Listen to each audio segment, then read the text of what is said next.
She laughed at my suggestion, brushing it off with a wave of her manicured hand.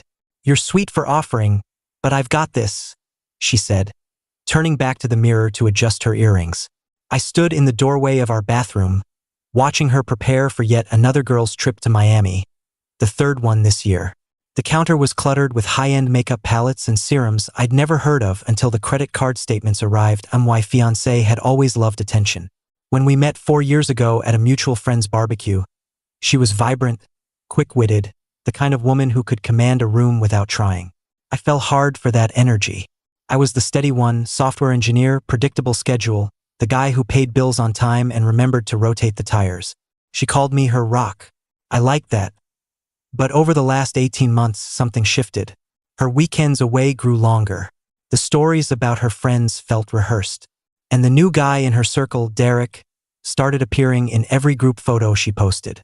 Tall, tattooed, always wearing vintage band tees and a knowing smirk. He was a music producer, which seemed to mean he spent most nights DJing at underground clubs and most days recovering on someone's couch. I first met him 6 months ago when he crashed one of our rare quiet evenings at home. She'd invited him over just to hang, she said. He walked in like he owned the place, kicked off his boots on my hardwood floor, and helped himself to the craft beer I'd been saving.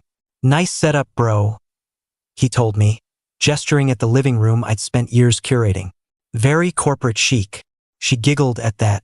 Actually giggled. I smiled tightly and went to the kitchen to order pizza, because apparently we were feeding him now. That night, while I cleaned up after they'd disappeared onto the balcony to talk about a collaboration, I overheard her telling him how refreshing it was to be around someone who understood creativity. Someone who didn't treat life like a spreadsheet that I pretended I hadn't heard. The trips escalated. First it was bachelorette parties for friends I'd never met. Then wellness retreats. Then spontaneous long weekends because the vibes were right.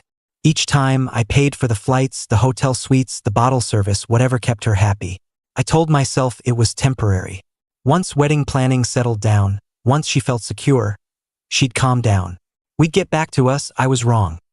The real fracture happened during her cousin's destination wedding in Tulum. She'd been talking about it for months. An exclusive resort, all-white dress code for the welcome party on the beach, influencers and models flying in from everywhere. She needed the perfect wardrobe. I maxed out another card so she could have it. I wasn't invited to the wedding itself. "It's family and close friends only," she explained gently, kissing my cheek. "But you can drive me to the airport and pick me up when I get back. It'll be our little ritual." I should have seen the red flag waving like a surrender flag. Instead, I drove her to the terminal at 5 a.m., helped unload 3 suitcases that weighed more than she did, and kissed her goodbye. "Have the best time," I told her. "Send me photos." She did send photos. Hundreds of them. Group shots by infinity pools, sunset dinners, dancing barefoot in the sand. And in nearly every frame, Derek was right beside her, his arm draped casually over her shoulders. Her head tilted toward him like gravity had shifted. The final night, the resort hosted a white linen beach party.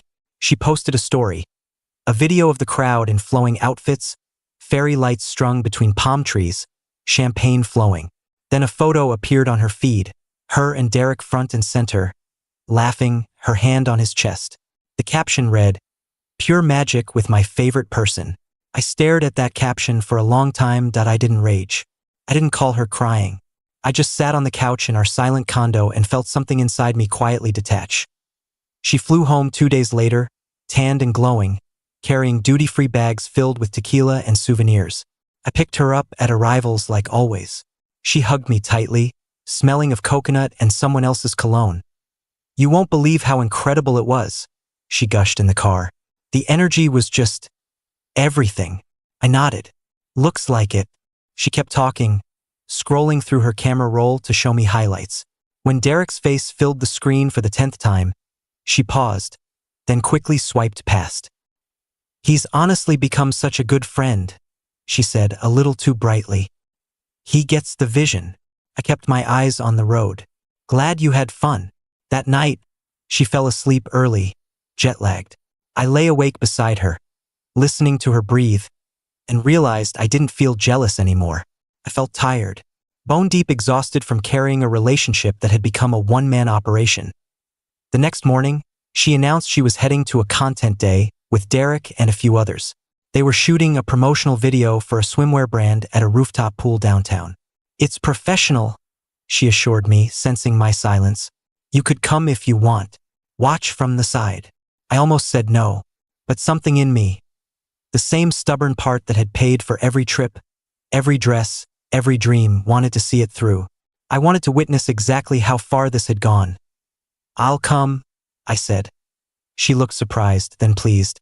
"Really? That's sweet. Just maybe wear something neutral?" The backdrop is very minimalist.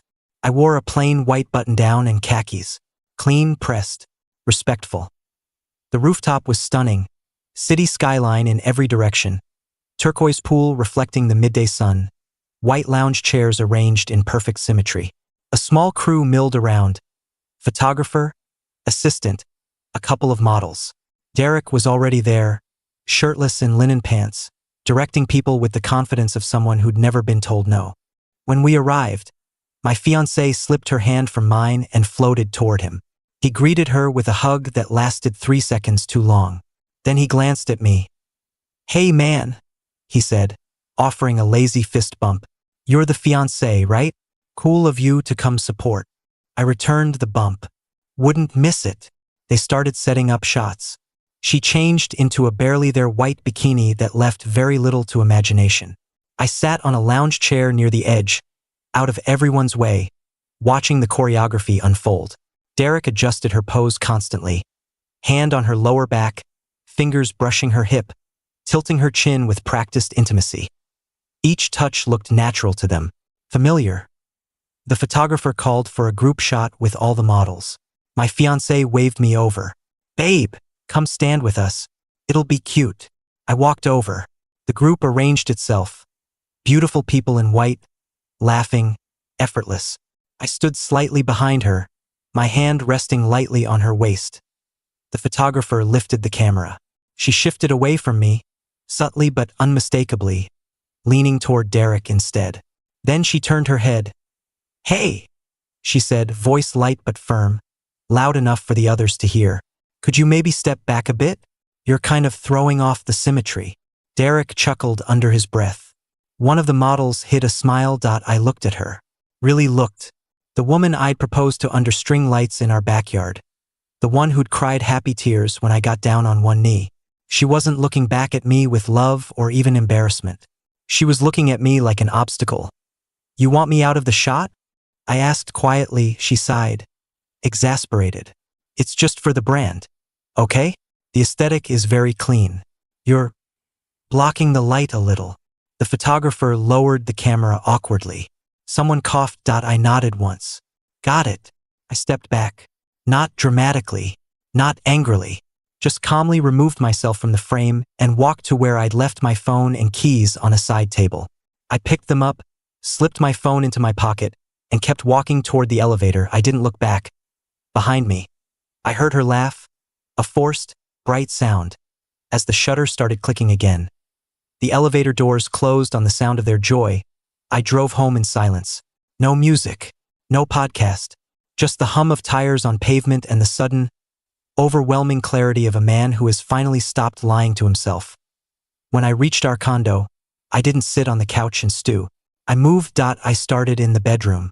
Her side of the closet was a museum of my financial devotion, designer dresses, limited edition sneakers, silk robes still in garment bags. I pulled out the collapsible moving boxes I'd stored in the garage for someday and began filling them methodically. Dresses folded neatly, shoes paired and boxed, jewelry trays emptied into a padded pouch. I didn't damage anything. I didn't slash or burn. I simply relocated her life to the hallway outside our door. Next came the bathroom. Shelves of skincare worth more than my first laptop, drawers of makeup, the diffuser she insisted purified the air. All of it went into labeled boxes. By late afternoon. 23 boxes lined the corridor, stacked with precision. I changed the Wi-Fi password to something long and random. I removed her fingerprint from the building's security system using the management app. I transferred the upcoming rent payment from our joint account to cover only my half. then initiated closure of the joint account entirely, and my phone began buzzing around 6. First texts from her. Where are you? We're wrapping up. Then, hello? You just disappeared. Then calls I let go to voicemail. Then panic. Babe, I'm sorry if that came out harsh. I was stressed about the shot. Come back please. I didn't reply at an hour later. A text from her friend Vanessa. She's freaking out. You can't just leave her downtown with no ride. I typed back once. She told me I was ruining the symmetry. So I removed myself. She has Derek. He produces things. I'm sure he can produce an Uber. Then I blocked Vanessa. Blocked her. Blocked Derek's number, which I'd saved from a group thread months ago. I made dinner. Steak. Roasted vegetables. A glass of the good red I'd been saving for a celebration that never came. I ate at the dining table alone, and the quiet felt like breathing after years underwater. Around 10 that night, the intercom buzzed. Her voice, tinny through the speaker. Let me up. We need to talk. I pressed the button. Your things are in the hall. Take what you need. Open the door. She was crying now. This is insane. You're overreacting. I didn't respond. I turned off the intercom. Through the peephole, I watched her drag boxes into the elevator in trips. Derek helping reluctantly, muttering complaints I couldn't hear. Eventually, the hallway emptied and I slept better than I had in years. The weeks that followed were a revelation. Without her expenses, flights, shopping sprees, brand investments, late-night Postmates, my bank account began to recover at startling speed. I paid down cards.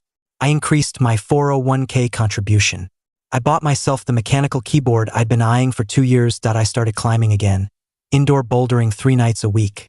My body changed. My mind sharpened. Friends I hadn't seen in months reached out, surprised when I accepted invitations. The flying monkeys came. Of course her sister called. She's staying with mom and she's devastated.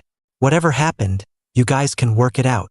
I thanked her for her concern and ended the call to a mutual friend. Dude, she says you threw her out with no warning. That's cold. I replied. She had plenty of warning. She just didn't think I'd ever follow through. Then silence. 3 months later, I was promoted to lead engineer. The raise was significant. I put an offer on a sleek 1-bedroom loft in the Arts District. Exposed brick, high ceilings, a balcony with a view of the river. The day the offer was accepted, I treated myself to dinner at the steakhouse downtown. While waiting for dessert, I ran into Lauren, someone I'd known casually through work events. She was sharp, kind, actually interested when she asked how I was. We talked for 2 hours. I gave her my new number. A week after closing on the loft, my phone rang from an unknown number. I almost ignored it, but answered anyway. It was her. I used a friend's phone, she said immediately, voice small. I knew you'd blocked mine. I stayed silent. I'm at the coffee shop on Riverside, the one with the blue awning. I don't have anywhere to stay tonight. Things with Derek fell apart. He wasn't who I thought. I made a terrible mistake. A long pause. I miss you. I miss how safe I felt. How you always took care of everything. I didn't appreciate it. But I do now. Please, can we just talk? 5 minutes. The coffee shop was 4 blocks from my new building. I could walk there easily. I stood on my balcony. City lights glittering below. Cool breeze carrying the scent of the river. I thought about the woman who'd once been my future. I thought about the man I was becoming without her. I walked to the coffee shop. She was at a corner table, nursing a small black coffee. No fancy oat milk latte. Her hair was pulled back messily, roots showing. She wore an old hoodie, mine actually, that swallowed her frame. Dark circles under her eyes. She looked smaller. When she saw me, hope flickered across her face. She started to stand. I stayed near the door, hands in my pockets. You came, she whispered. I'm in the neighborhood, I said evenly. Closing went smoothly. New place has great light. She winced. You bought it. I did. She gestured weakly to the chair opposite her. Please sit. I didn't move. You have 5 minutes. Tears welled immediately. I messed up. I got caught up in the attention, the lifestyle. Derek made everything feel exciting, but it was all fake. He used me, took advantage. I see that now. She reached for my hand. I kept it in my pocket. I was stupid. I took you for granted. But I know what we had was real. You were always there for me. I want that back. I'll change. I'll get a job, contribute. We can start fresh in your new place. No, I said. Just that. Calm. Final. Her face crumpled. Please. I'm scared. I have nothing right now. You have exactly what you chose, I said. Excitement. Tension. Someone who made you feel like a star. You wanted to be the center of the frame. Now you are.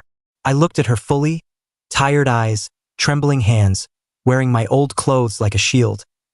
I'm moving forward, I continued quietly, building a life that fits me, peaceful, intentional, and honestly, I paused, letting the words settle. You just don't match the vision anymore.